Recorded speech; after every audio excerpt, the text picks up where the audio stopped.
2050 সালের 15 জানুয়ারি সকাল 7টা। ঢাকার আকাশ থেকে নামছে সাদা তুষার। শহীদ মিনার ঢেকে গেছে বরফের চাদরে। রিকশাওয়ালা হতভম্ব হয়ে তাকিয়ে আছে আকাশের দিকে। স্কুলের বাচ্চারা প্রথমবার ছুঁয়ে দেখছে বরফ। একটু থামুন, এটা কি সত্যি সম্ভব নাকি শুধুই কল্পনা?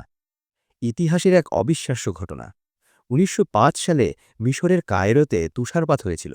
হ্যাঁ, মরুভূমির দেশে। 2021 সালে সৌদি আরবের মরুভূমিতে পড়েছিল তুষার। তাহলে বাংলাদেশে কেন নয়?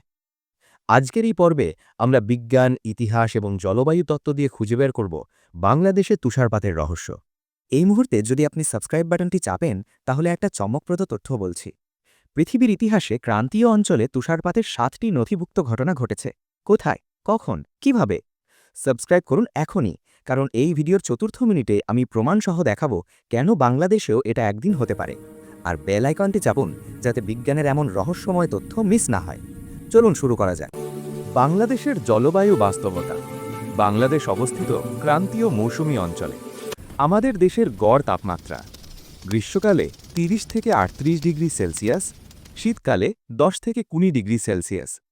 সবচেয়ে ঠান্ডা তাপমাত্রার রেকর্ড 1968 সালে শ্রীমঙ্গলে রেকর্ড হয়েছিল 2.8 ডিগ্রি সেলসিয়াস। 2018 সালে তেঁতুলিয়ায় নেমেছিল 2.6 ডিগ্রি পর্যন্ত। কিন্তু তুষারপাতের জন্য চাই 0 ডিগ্রি বা তার নিচে, এবং শুধু মাটিতেই নয়, আকাশের বিভিন্ন স্তরেও। ভৌগোলিক অবস্থানও গুরুত্বপূর্ণ। বাংলাদেশ সমুদ্রপৃষ্ঠ থেকে গড়ে মাত্র 6 থেকে 12 মিটার উঁচু। পাহাড়ি অঞ্চলেও সর্বোচ্চ উচ্চতা 1000 মিটারের কাছাকাছি। অন্যদিকে হিমালয়ের উচ্চতা 8000 মিটার। উচ্চতা বাড়লে তাপমাত্রা কমে, প্রতি 1000 মিটারে প্রায় 6 ডিগ্রি। যখন অসম্ভব সম্ভব হয়েছিল। প্রথম ঘটনা, কায়রোর বরফ বিস্ময়, 1905। মিশর, মরুভূমির দেশ, হঠাৎ একদিন তুষার। কি হয়েছিল? সাইবেরিয়ার হিমশীতল বায়ু অস্বাভাবিকভাবে দক্ষিণে নেমে এসেছিল। দ্বিতীয় ঘটনা, সৌদি আরবের তুষার, 2021। তাবুক অঞ্চলে পুরো মরুভূমি সাদা হয়ে গিয়েছিল, কারণ পোলার ভর্টেক্সের চরম বিচ্যুতি। তৃতীয় ঘটনা, ফ্লোরিডার তুষার, 1977।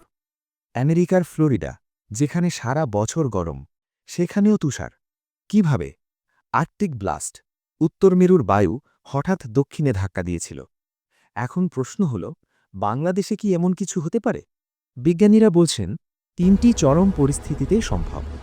পরিস্থিতি 1, সুপার পোলার ভোর্টেক্স। যদি কখনো আর্কটিকের ঘূর্ণিঝড় অস্বাভাবিকভাবে দক্ষিণে নেমে আসে এবং ঠিক সেই সময় আমাদের এখানে শক্তিশালী ঝড় থাকে, তখন তাপমাত্রা নামতে পারে মাইনাসে। আগ্নেয়গিরির অন্ধকার। 1815 সালে ইন্দোনেশিয়ায় তাম্বোরা আগ্নেয়গিরি বিস্ফোরিত হয়েছিল। পরের বছরটি ছিল বছর ছাড়া গ্রীষ্ম। সারা পৃথিবীতে তাপমাত্রা নেমে গিয়েছিল। এমন কিছু আবার হলে? জলবায়ু চরমত্ব 2050। জলবায়ু পরিবর্তনের ফলে আবহাওয়ার প্যাটার্ন সম্পূর্ণ এলোমেলো হয়ে যাচ্ছে।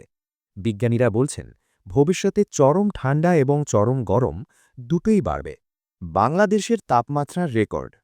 আমাদের সবচেয়ে ঠান্ডার অভিজ্ঞতা 1968 শ্রীমঙ্গল, 2.8 ডিগ্রি। সেদিন সকালে মানুষ দেখেছিল মাটিতে পাতলা তুষার সদৃশ বরফের আস্তরণ। এটা ছিল হোয়াইট ফ্রস্ট, তুষারপাত নয়, কিন্তু কাছাকাছি। 2018 তেঁতুলিয়া, 2.6 ডিগ্রি। পুরো উত্তরবঙ্গ জমে গিয়েছিল। কুয়াশা এতটাই ঘন ছিল যে দিনেও অন্ধকার। 2023 দিনাজপুর, 3.1 ডিগ্রি। কৃষকরা দেখেছিল ধানের পাতায় বরফের স্ফটিক। মাত্র আর 2.6 ডিগ্রি কমলেই শূন্য। অসম্ভব? না, অত্যন্ত কঠিন। পার্শ্ববর্তী দেশের অবস্থা। চারপাশে তাকালে কি দেখি? ভারতের শিলং মাত্র 200 কিলোমিটার দূরে। সেখানে মাঝে মধ্যে তুষারপাত হয়, কারণ উচ্চতা প্রায় 1500 মিটার। কাশ্মীর, সিমলা, দার্জিলিং এসব জায়গায় নিয়মিত তুষারপাত, কারণ হিমালয়ের কাছে এবং উচ্চতা অনেক বেশি। মিয়ানমারের পাহাড়ি অঞ্চল, সেখানেও মাঝে মধ্যে বরফ দেখা যায়। এর মানে ভূগোল এবং উচ্চতাই আসল চাবিকাঠি। তাহলে চূড়ান্ত সত্য কি? বাস্তবতা, বর্তমান পরিস্থিতিতে বাংলাদেশে তুষারপাতের সম্ভাবনা 0.001%। কিন্তু শূন্য নয়। কারণ ১. জলবায়ু পরিবর্তন অপ্রত্যাশিত ঘটনা ঘটাচ্ছে। ২. আর্কটিক বরফ গলে যাওয়ায় পোলার ভর্টেক্স অস্থির হচ্ছে। ৩. প্রকৃতি যে কোনো সময় চমকে দিতে পারে। হয়তো ২০৫০ সালের সেই দৃশ্য কল্পনা নয়, হয়তো আমাদের নাতি-নাতনিরা দেখবে ঢাকায় তুষারপাত।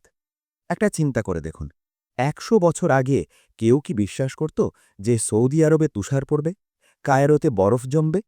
প্রকৃতির কাছে অসম্ভব বলে কিছু নেই। আপনার মতামত কি? কমেন্টে জানান আপনি কি মনে করেন বাংলাদেশে কখনো তুষার পড়তে পারে? লাইক করুন যদি এই ডকুমেন্টারি ভালো লেগে থাকে, শেয়ার করুন বন্ধুদের সাথে এবং সাবস্ক্রাইব করুন পরবর্তী রহস্যময় সায়েন্টিফিক ভিডিওর জন্য।